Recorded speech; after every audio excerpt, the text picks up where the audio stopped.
Moments of surrender, falling into letting go and just giving up on the idea of the human concept. Brings with it the release from the strain or the energy of trying to hold it all together.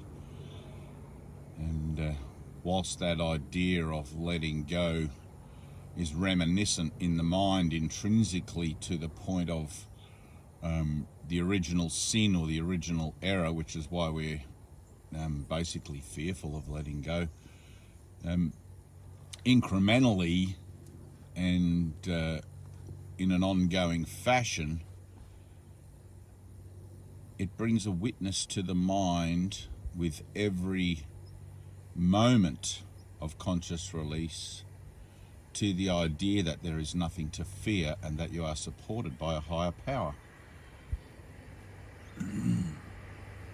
Not really what I wanted to make this video about today. I thought I'd start with just a little bit of news, a bit of housekeeping about the Zoom meeting on Monday, which is in 2 days' time. Anyone who's keen to join, and there's quite a bunch of people according to Tyna, please contact her, and her link will be in the comments or in the details below this video or above this video, wherever it shows up on YouTube. I think below. Thank you for everyone who's chipping in money for the next printing of the little booklets. We are so close. I actually found the PDF files last night. I'm staying with my dad at the moment, my earthly dad and my heavenly dad. abiding there. But I haven't unpacked a lot of stuff. I've just unpacked the necessities, and so I went through some of my boxes last night and found my old hard drive, and there it was. So Tina's busy working on that. We've redone the cover, and there's going to be a little bit of editing with regards to contacts in the back. If you would like to be a contact for the distribution of the little booklet, please get in touch with Tyna. We're looking for people that are actively about their father's business, that are actively and willingly saying yes to participating with becoming a portal for the distribution of those little booklets, which we give out for free. We've got a couple of people in the United States, so we're looking for some people in Europe and England, any Western country, because the course is designed for the Western mind. If you've ever watched the story of A Course in Miracles with Bill Thetford, and Helen Schuckman had passed at that time when they did that movie, but you'll be aware of the nature of the book, which often makes me wonder why it's been translated into Chinese by the Foundation of Inner Peace and all these other sort of countries. But anyway, whatever it is, it's not mine to judge, but just curious. The Zoom meeting. So the nature of this video that I wanted to make was with regards to the Zoom meeting, because the new guy is always the most important person in the room. And Tyna and I have had this discussion where every time we do a Zoom meeting, there seems to be somebody new, and we kind of have to start at the beginning again to include that person in. But very gently, I'm attempting to guide her and stay true to it myself, that there's no such thing as a beginning or an ending with spiritual determination. It's not like an accumulation as it is with the learning of the world. What you're actually doing is unlearning, and anyone who's been with the Course in Miracles for a little while will know that every time they open the book, it's brand new every moment. So the new person in the room is the brand new opportunity, is the opening of that door to remember and to realize that there is only the here and the now, and that whatever occurs within the framework of the apparency of time, as we include in what shows up, it's always perfect, right? The one thing you're learning over and over again is that everything's always perfect because there is only the will of God. Right? Now you're going to say to me things like, well, what about children that are born sick and everything like that? Yes, that's perfect, right? But it takes, I can see that it's perfect. I have a full understanding of how that is perfect, but it takes for you to go through the processing of your own denial of God's perfection before you start to see beyond the illusion of things that show up as sick or dying or dead, to understand the nature of God's will on earth. Because there is only the will of God, as above, so below. But because we have this idea of free will, which is an illusion, I should probably get into that one day. But because we have this idea of free will, we like to think that things could possibly be another way, rather than accept the fact of the matter that even here on Planet Cuckoo, with everything showing up in its miscreative form, beyond that is the creative force that is the generating power used to project the form, to present the illusion of separation from God, of course, from source, from self. When I had my experience in 1997 of awakening in eternity, what happened prior to that, and I won't go into the whole story, it's in my experiences playlist, but what happened in the instant prior to that, in the very second prior to that, was I saw the people I was looking at disappear. I could see the wall behind them, and then that disappeared, all in the twinkling of an eye, and then I could see the houses and the street and everything outside. Then that all disappeared, the whole world disappeared, and my body disappeared, and I was back in eternity, or I was awoken in eternity, or I really don't know how to talk about it. But the whole world is a projection of the mind, of the Christ mind, of which, let's say, Dave mind undergoing transformation, realigning with Christ mind, or reawakening with and through and to Christ mind, is a part of it. We're all individual facets of the one diamond of the Christ mind, if you want to look at it that way. The idea then, like there are several levels presented in the course, and I want to keep this fairly simple because as a precursor to our Zoom meeting, I'm hoping to have this be useful for people that are entering in wondering what they're getting involved in. So the idea of levels then, if you look at the idea that you are asleep, all right, it's not really true, because the true you is actually awake. But the you that has not experienced your awakening has not experienced that yet, although you will, because it's somewhere in your mind waiting for you. Let's just say you're dreaming within a greater dream. Okay, so you have this transitional period, we call it a healing period, where you're asleep within the dream initially, and you come here, why am I here? Why is the world like this? All of a sudden you discover a spiritual truth, and you start to realize, aha, the world's not what I thought it was. And then you have an awakening as you process through the steps. Your awakening is this slowly evolving kind of, Jesus calls it a training program, slowly evolving training program, where you have these incremental experiences of release through acts of faith. Okay, this is an application, an applicable teaching. It's not just about reading the book. It's not just about doing the workbook lessons. All these things work together to bring you to a place of miracle mindedness where you can become revelation ready. But you have these incremental acts, incremental experiences through individual acts of faith,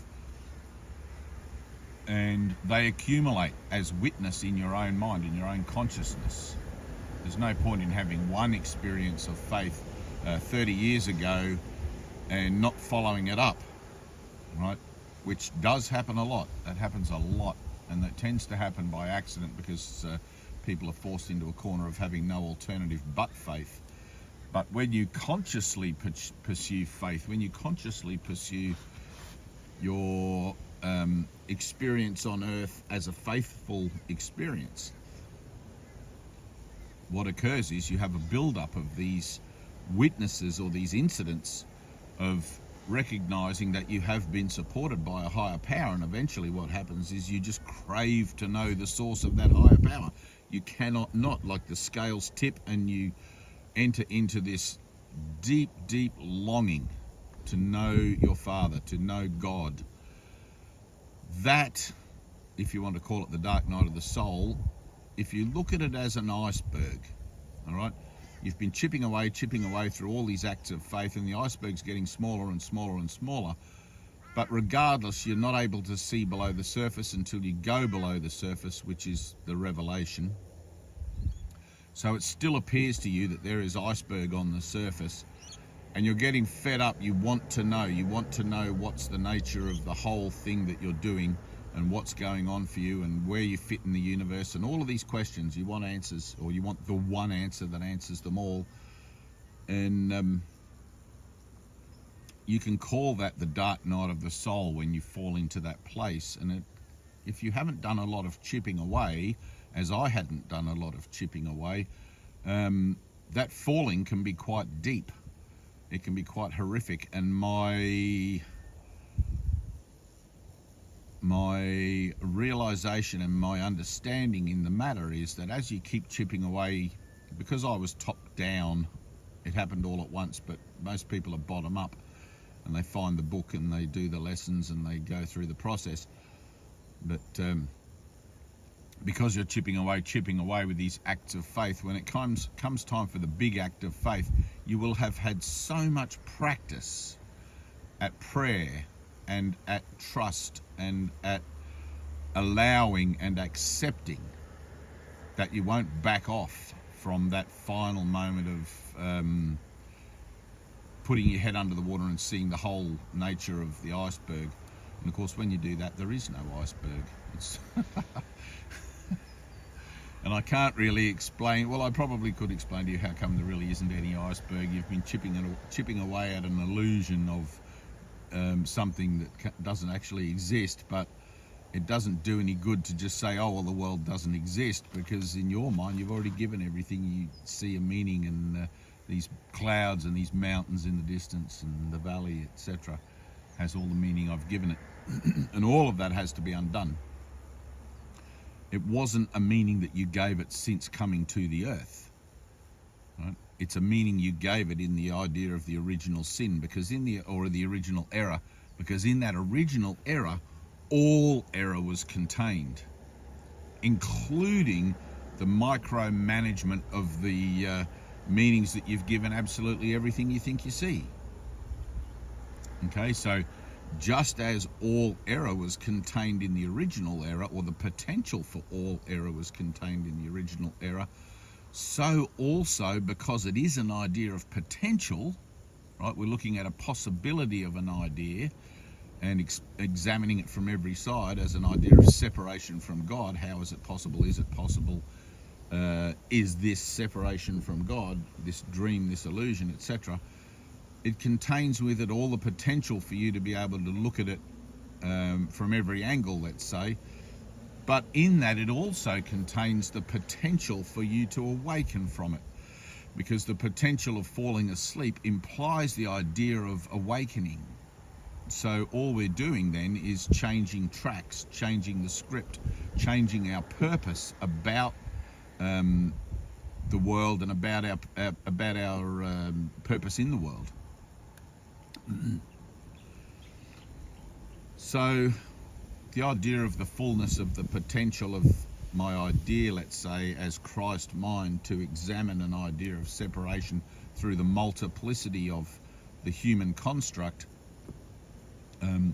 somewhere within the human construct is also represented in the physical nature of things throughout the spectrum of time and space, alpha to omega, the idea of the return or the awakening. Now, that was about 2,000 years ago that came to fruition and was fulfilled through the ascension of Jesus Christ. Believe it, don't believe it, it doesn't matter. You'll figure it. You'll figure it out for yourself when you see it. Like, you'll be like, oh my God, I never believed in all this, but now look what's happened to me. It's really funny. All ye non-believers, take note. Your time is short. I'm just joking. But time is short, so I'm not joking about that bit. It's funny that the idea of non-believers, because it's actually impossible to have a non-believer. You can tell yourself that you don't believe in the possibility of God, but when you realize that God is everything, which includes you, you're talking actually that you don't believe in the possibility of yourself, which in actual fact is truth, because you actually, as a human construct, don't exist. You are mind. Life is mind. God is mind. And as you begin to make that shift more from the physical to the conscious and then the higher conscious, so things in your physical life will begin to change, reflecting that decision that you're making, and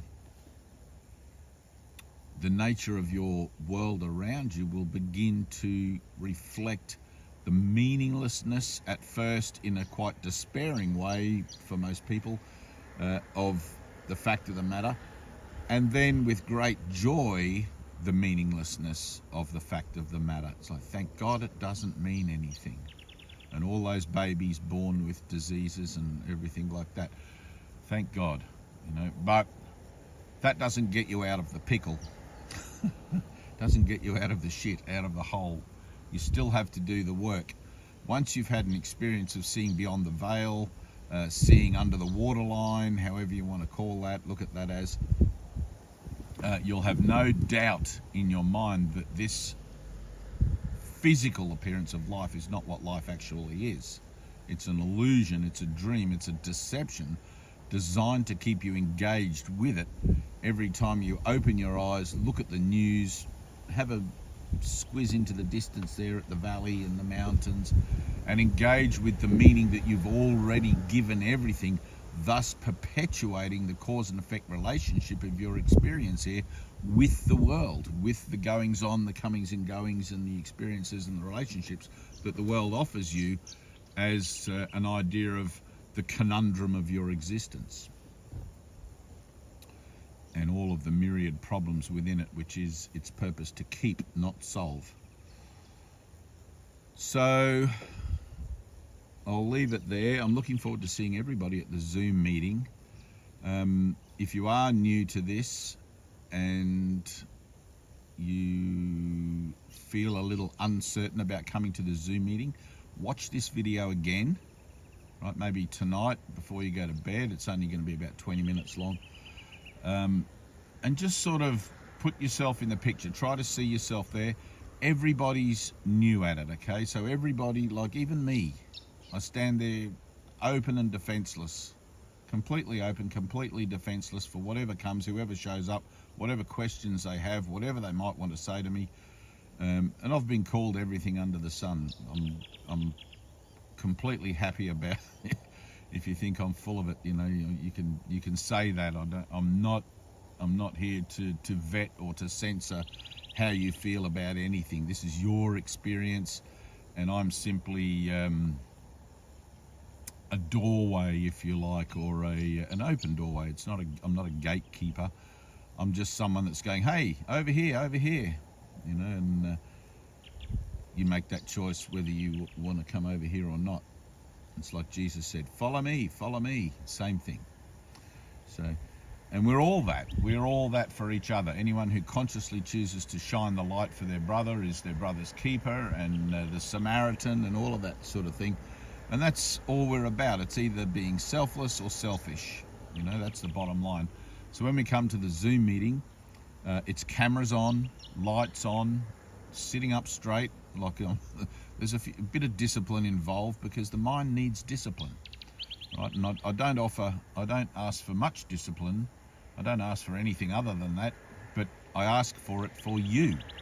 Okay, so if you can see that, and we've had Zoom meetings before where people want the lights off so you can't see them, or people are still in bed, or all that sort of thing, and well, you get the results of your own thinking. If the effort you're putting in is half-hearted, is withdrawn, is defended, is whatever, then that's all you're going to get out of the meeting, and it won't be actually anything, because you're either in or you're out. It's either you're hot or you're cold. There's nothing in lukewarm. Okay, you'll get the results of your thinking, which is the fundamental premise, fundamental law of mind. You get the results of your own thinking. You are the power. You are one with God, part of God. I in he in me. And this is your awakening, my awakening, the awakening on all levels. All right, Christ awake. And from our perspective now, we're awake in the dream. Okay, the object through becoming revelation ready is to awaken from the dream, so that none of this exists. You don't see it anymore. All of these trees and bush and landscape vanishes, and you find yourself back in eternity to remember everything perfectly. All right, and that then does what it needs to do in your mind, in your consciousness, as this kind of recipe. I don't know how to describe it any other way, as this kind of recipe for inner peace. And once you experience it, once you have an experience of the light yourself, it's a lot easier for you to trust and to let go and to accept all things that come, even in the face of perhaps some very strong meanings that you've given to things. Okay. Anyway, that's it. I love you, I love you, I love you. So it'll be Australian time. Tina will put a time converter in the link to this video if she can, or add you to the Zoom group if you contact her, where there will be a time converter for your time zone. But it's 10 o'clock, 10 a.m. Eastern Standard Time, Brisbane time zone, on Monday, which is 2 days' time from today. All right, peace.